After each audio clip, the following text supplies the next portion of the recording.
Hello there, John. How are you? I'm very, very well, thank you. Lovely to see you here today. I believe you're from New Zealand. I am. Excellent, and you're a big distributor out there. Yes, not big by European standards, but a distributor. A distributor. And you're mainly focusing on D2W. I am. Are you? Can you tell me a little bit about the applications that you're using it in and how you're finding the product?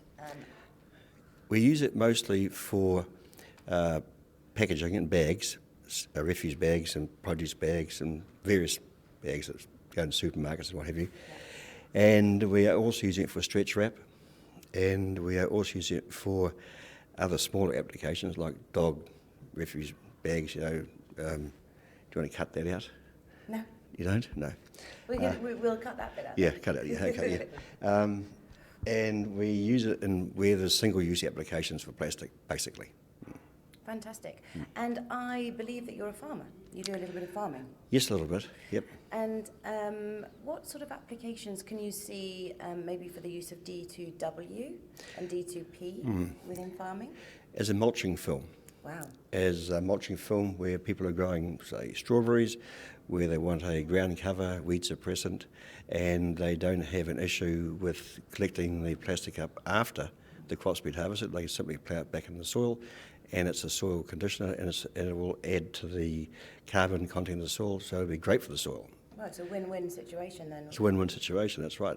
That's fabulous. And it's also used for a silage wrap, which is another problem they have in New Zealand with the farmers, where the silage is wrapped in plastic, and after it's fed out, then the farmers have an issue with recovery and disposal of the plastic. So in this instance, they can just put the plastic away, cover it with a net, and have it degrade and biodegrade over a couple of years. Wow, that's brilliant. Because of course you can set the longevity of the product, can't you? It's programmable, that's right. Yeah. We can program the plastic to degrade at a certain time, so that's what we intend to do. That's amazing. In your experience, John, have you found that the customer awareness has grown, that people are starting to sort of be more aware that there is such a thing as oxo-biodegradable products now? Yes, there is an awareness, and there is a big awareness about the problems with conventional plastic in the country. New Zealand is quite a clean country, and we want to keep it that way. So larger businesses now have what they call a second bottom line, where they have to be seen to be environmentally aware. So larger businesses now are moving into a biodegradable product where they know there's going to be issues with waste after whatever they manufactured has been consumed. So, yeah. Brilliant.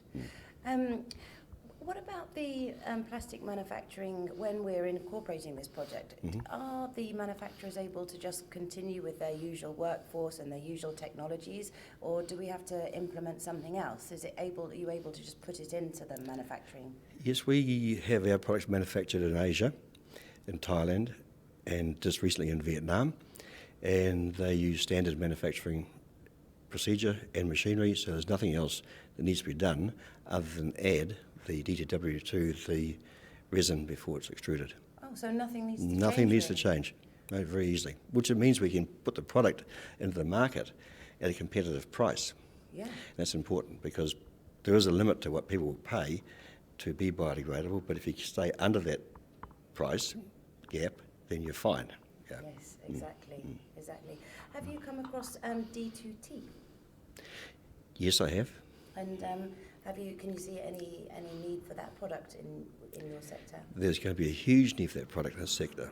As an example, there's a lot of counterfeiting going on with products leaving New Zealand and going to some Asian countries where they've been counterfeited and where the New Zealand manufacturer's packaging has been duplicated to the point where you can't tell one from the other, but they substitute locally manufactured, for example, honey, instead of having proper New Zealand honey in the packaging. So, major problem for manufacturers in New Zealand. Brilliant. So you can see that coming into Yes, it's going to be big. It's going to be big because it's a huge problem. Really? It has to be resolved, yeah. Yeah.